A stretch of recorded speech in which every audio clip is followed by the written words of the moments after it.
Happy weekend guys. Andito tayo ngayon sa parking sa may Italy. Sad to see yung ano natin oh.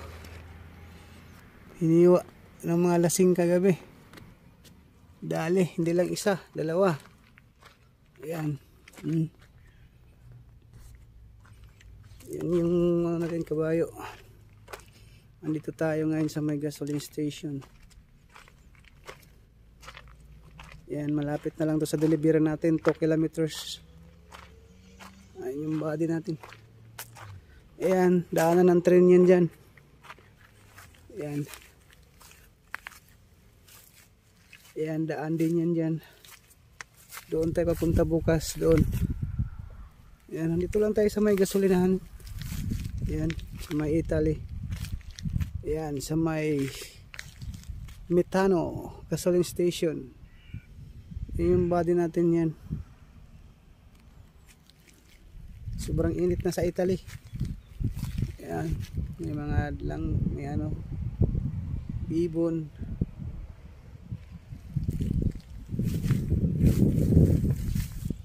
Yung mga katabi din tayo nakaparada.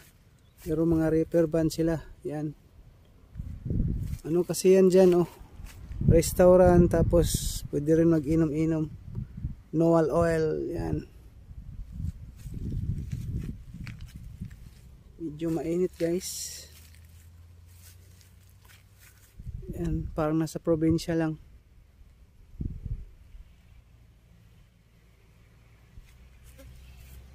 Yan, round about yan dyan. Yan tayo na umano.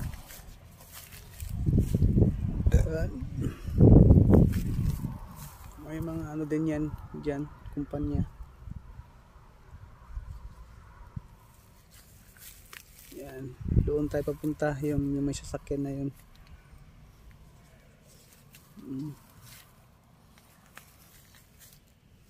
Sobrang init guys. Kumusta kayo dyan? Happy weekend sa inyong lahat. Yan, parang nasa Pilipinas ka lang talaga. Yan, sobrang init. Pero at least hindi naman masyadong yung tagaktak talaga yung pawis mo kasi medyo malamig pa rin naman yung hangin. Kasi nga malapit lang din tayo, napaligiran din tayo ng ano, Scandinavian. Yan, hindi umiinit yung mga lugar na yon, mga Scandinavian, lagi nag-yelo. Yan. Yung mga bundok noon laging nag-snow.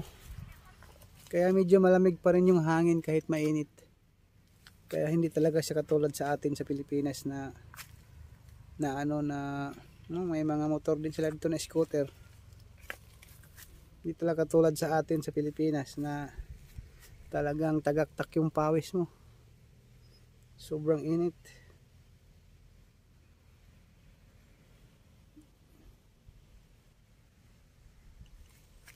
Yan, may dadaan na train dyan minsan.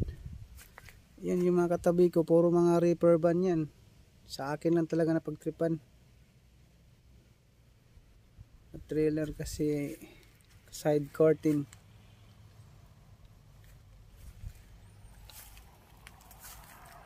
Yan, may mga scooter din sila.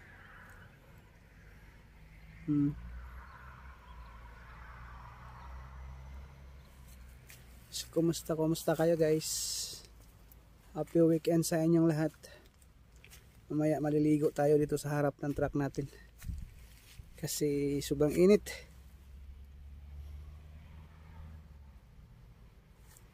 Happy weekend. Oh, ang ganda ng ano paligid. Mainit siya pero yung hangin hindi mainit. Kaya ayos lang. Hindi katulad sa atin. Kahit hangin, mainit. Kaya wala tayong papipilian, kundi mainit sa lahat. Dito malamig, medyo malamig yung hangin, hindi mainit kasi nga, kaya na sinabi ko. Papaligiran tayo ng Scandinavian country. So doon na mga banda doon, hindi masyadong mainit, laging nag-i-snow. Kaya malamig. At saka kung taglamig dito at tag-init, taglamig naman sa New Zealand, sa Canada, magkalapit lang dito, dagat ang pagitan. Kaya papunta pa rin dito yung hangin. Kaya ganun kaganda yung ano dito, yung klima. So yun lang guys, happy weekend sa ating lahat. Ciao.